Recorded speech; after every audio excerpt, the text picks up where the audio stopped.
Hello అండి, ఈ వీడియోలో ఓన్లీ ఆది బ్లౌజ్తోని బ్లౌజ్ ఏ విధంగా కట్ చేయాలి. ఇక్కడ టేప్ అనేది వాడట్లేదండి, ఎలా కట్ చేస్తానో మీకోసం చూపిస్తాను. ముందుగా అయితే ఒక చిన్న లైక్ చేయండి.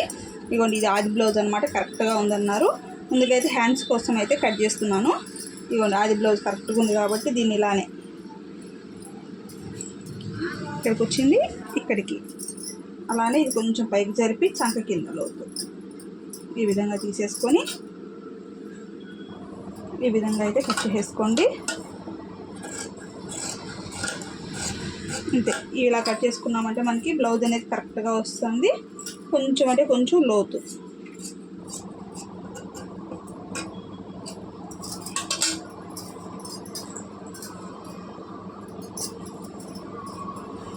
ఇప్పుడు ఆది బ్లౌజ్తోనే బ్లౌజ్ మనం ఎలా కట్ చేద్దాం అనేది చూపిస్తాను. దీనికి మనము స్టేప్ అయితే అస్సలు వాడట్లేదండి, ఓన్లీ బ్లౌజ్ పెట్టే మనం ఎలా కట్ చేయాలని చూపిస్తాను.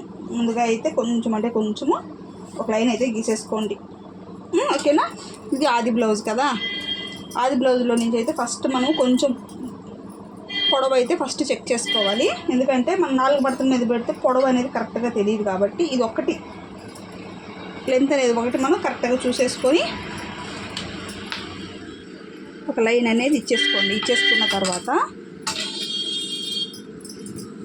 ఇలాగ 4 మడతలు వేసేసుకొని బ్లౌజ్ని ఇలాగా మీకు ఎటువైపుకి వీలుగా ఉంటుందో అటువైపు కరెక్ట్గా ఇలా పెట్టేసుకోవాలి. ఇవ్వండి, ఇలాగా. ఇది ఒక్కరంత ఎందుకు గ్యాప్ వచ్చిందంటే మనం షోల్డర్కి అనేది వదిలిన్నాం కాబట్టి అది అలాగా వచ్చేస్తుంది.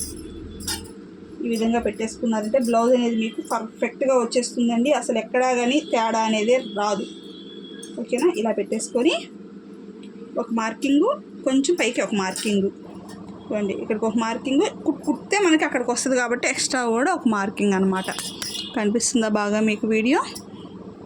తర్వాత ఇక్కడ చంక దగ్గర కూడా ఒక లైన్ అయితే గీసేసుకోండి, ఒక 2 ఇంచుల ఖర్చు కోసం. ఇక్కడికి వచ్చేటప్పటికి ఇలాగా ఇక్కడ మీరు బాగా గమనించండి. ఇవ్వండి, వెనక నెక్ కూడా ఇప్పుడే మార్క్ చేసేస్తున్నాను. ఇవ్వండి, ఇలాగా కొంచెం పైకి మార్కింగ్, ఎందుకంటే కుట్టాక మనకు అక్కడికి వస్తుంది. ఇక్కడ ఎటువంటి స్కేల్ అయితే మనం వాడలేదు, ఓన్లీ ఈ ఆది బ్లౌజ్తోనే మనము కట్ చేస్తున్నాం అన్నమాట. పర్ఫెక్ట్గా వచ్చేస్తుంది, ఎటువంటి తేడా ఉండదండి ఇందులో. మీకు బ్లౌజ్ అనేది యాజ్ ఇట్ ఈజ్ వచ్చేస్తుంది అనమాట. ఇప్పుడు దీన్ని ఇలా తీసేసుకొని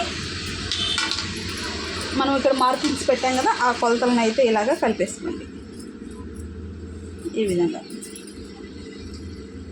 ఇలా కలిపేసుకున్న తర్వాత ఇక్కడి నుంచి ఇలా ఇచ్చేసేయండి.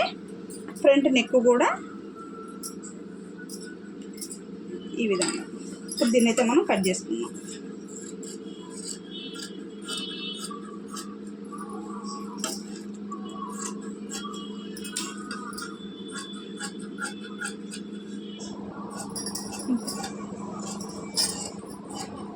ఈ విధంగా కట్ చేసుకోవచ్చు. చూసారా ఎంత నీట్గా బ్లౌజ్ కటింగ్ అయితే వచ్చేసిందో. మనకి పర్ఫెక్ట్గా కూడా వస్తుందండి, కస్టమర్ వేసుకున్నా కూడా అంత చక్కగా ఉంటుందన్నమాట. ఇప్పుడు బ్లౌజు ఫ్రంట్ పార్ట్ అనేది కట్ చేద్దాం. ఇది మనకి స్ట్రైట్ కటింగ్ ఏనండి, క్రాస్ కటింగ్ ఏం కాదు. కొన్ని ఇలా స్ట్రైట్గా పెట్టేసుకోండి. పెట్టేసుకున్న తర్వాత ఆది బ్లౌజ్లో నుంచి చెస్ట్ పొడవు అనేది చూసుకోవాలి. ఫస్ట్ మనం చెస్ట్ పొడవు అనేది చూసుకోండి. ఈ విధంగా టేప్ అనేది యూస్ చేయకుండా మనం బ్లౌజ్ అనేది కట్ చేస్తున్నాం.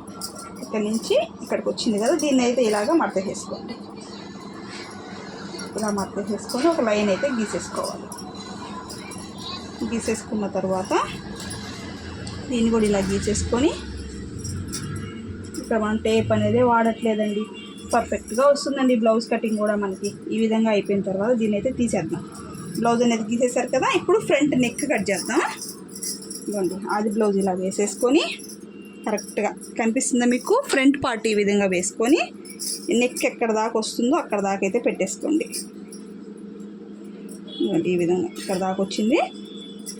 ఇలాగా కొంచెం పైకి ఒక మార్కింగ్, ఇక్కడి నుంచి 4వ కాజాకి ఇక్కడికి ఒక మార్కింగ్ పెట్టుకునేసినావా, ఇంక ఇది అయిపోయింది. ఫ్రంట్ పార్ట్ మార్కింగ్ అయిపోయింది. ఈ విధంగా వస్తుంది. ఇప్పుడు మనం షేప్ అనేది ఫ్రంట్ డాట్ అనేది కొలత ఎలా తీసుకోవాలంటే, ఈ షోల్డర్ ఉంది చూసారు, ఈ షోల్డర్ని మిడిల్ పార్ట్లో ఒక లైన్ తీసుకోండి, ఓకేనా. ఇక్కడ నుంచి ఒక 2 ఏళ్ళు ఇలా పెట్టుకోండి, ఇలా పెట్టుకోండి. ఇప్పుడు దీన్ని ఇలా కట్ చేసుకున్నామంటే మీకు ఫ్రంట్ షేప్ కూడా పర్ఫెక్ట్గా వస్తుంది. చూసారా ఎంత చక్కగా వచ్చిందో. ఇక్కడ మనము స్కేల్ అనేది యూజ్ చేయలేదండి, పర్ఫెక్ట్గా మీకు ఎలా అయితే మీరు అనుకుంటున్నారో అలానే బ్లౌజ్ అయితే మనం ఇప్పుడు కట్ చేసాం. దీనివల్ల మనకి కస్టమర్కి కూడా కరెక్ట్గా కుదురుతుంది అన్నమాట. బ్లౌజ్ ఎటువంటి కంప్లైంట్ ఉండదు. ఇక్కడ కొంచెం లోతు కూడా నేను తీసేస్తున్నాను. ఈ విధంగా కట్ చేసుకోవాలి.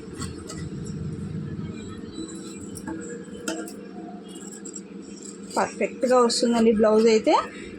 కస్టమర్ నుంచి ఎటువంటి కంప్లైంట్ రాదు. ఇంకా మీకు బ్లౌజ్ బాగా కుదిరిందనే చెప్తారనమాట. అంత బాగా వస్తుంది ఇది మనకి. ఆది బ్లౌజ్లో ఎలా అయితే ఉందో అలాగే వస్తుంది. ఇక్కడ ఒక కట్ పెట్టుకోండి, ఇక్కడ ఒక కట్ పెట్టుకోండి, ఇక్కడ నుంచి ఒక 2 ఇంచులకి ఒక కట్ పెట్టుకోండి. ఆల్రెడీ ఇక్కడ లోతు తీసేసాం కాబట్టి ఇక్కడ ఒక కట్ పెట్టుకోండి. చూసారా పర్ఫెక్ట్గా ఫ్రంట్ పార్ట్ అనేది ఎంత చక్కగా వచ్చిందో. ఇప్పుడు షేప్ బెల్ట్ కూడా మనం ఇలానే కొలత చేసేసుకోవచ్చు. ఇదిగోండి ఈ విధంగా ఇలా ఉందనుకోండి క్లాత్. ఆది బ్లౌజ్లో నుంచి ఈ ఉక్సులు పక్కన తీసుకోండి, కాజా పక్కన తీసుకోండి, పర్వాలేదు. కింద ఒక 1/2 ఇంచ్ వదులుకోండి, పైన ఒక 1/2 ఇంచ్ వదలండి. ఇలా మధ్యలో పట్టుకోండి. సేమ్ ఇక్కడ కూడా కింద ఒక 1/2 ఇంచ్, పైన ఒక 1/2 ఇంచ్ ఇలా గీసేసుకొని ఈ విధంగా షేప్ బెల్ట్ అనేది గీసుకున్నాము అనుకోండి, మనకి పర్ఫెక్ట్గా సరిపోతుంది అన్నట్టు. చూసారా ఎంత ఈజీగా కట్ చేసుకోవచ్చు. ఇక్కడ టేప్ అనేది వాడకుండా బ్లౌజ్ అనేది ఎంత చక్కగా కట్ చేసామో. నచ్చినట్టు లైక్ చేయండి. ఏమైనా డౌట్స్ ఉంటే కామెంట్ చేయండి.